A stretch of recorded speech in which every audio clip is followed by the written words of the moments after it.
If you want to extend a soundtrack, ambience, or any audio and make the loop points unnoticeable, this tutorial will show you some of the best ways you can make a seamless loop in your audio.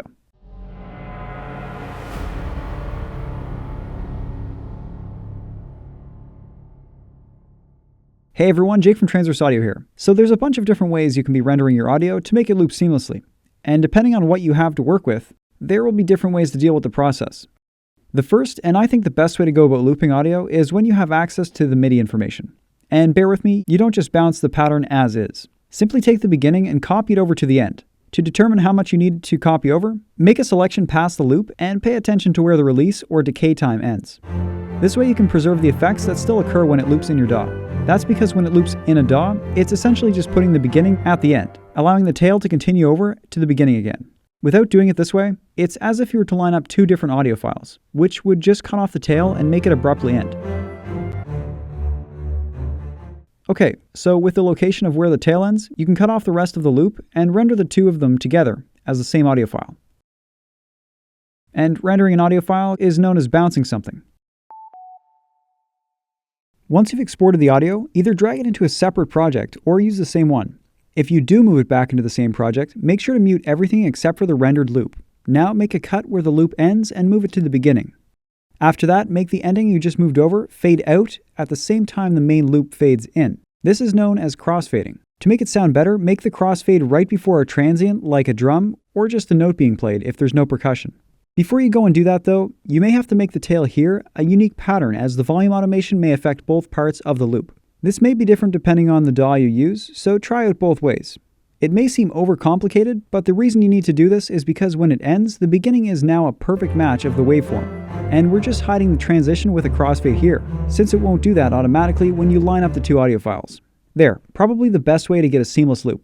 This next way to do it is good for situations when you have a stem, or rendered audio, that includes a decay tail. Similar to the previous method, make a cut where the loop ends, then move the tail to the front. Before you gradually fade it out, you may have to make the tail here a unique pattern as the volume automation may affect both parts of the loop. And that's the difference from the last method.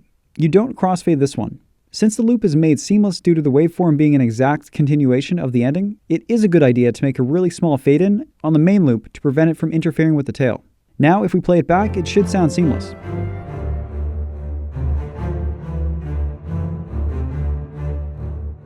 The third option to make a seamless loop is a situation you don't really want to be in. It's not that bad, but it will require some additional work.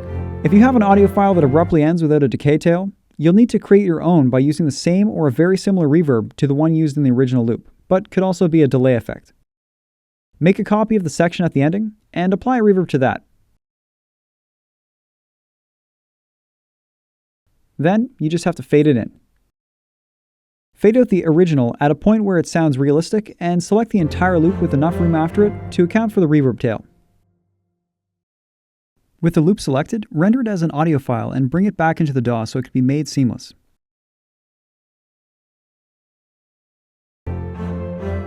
This step just comes down to following the previous method by making a cut where the tail starts, then moving it to the beginning so the main loop can fade in, while the tail fades out.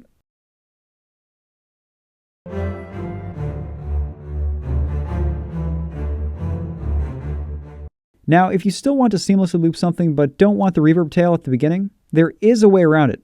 All you have to do is render two files, one without the tail at the beginning to be used as the intro, and one with the tail at the beginning to be used as an infinite loop afterwards. These would simply be sequenced in your DAW, game engine, or audio middleware such as Fmod or Wise.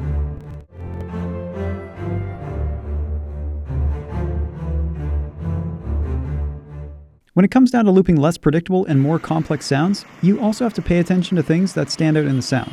To make these types of sounds loop better, find a more consistent section that's more neutral and try to follow the rhythm and timing of the recording, so any recurring sounds are kept at the same intervals and keeps it natural.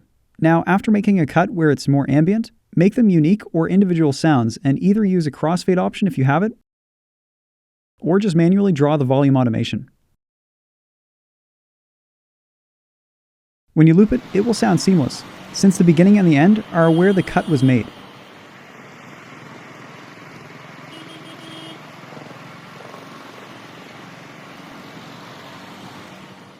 Now that you have these methods to work with, you should have a good understanding of how to loop pretty much anything.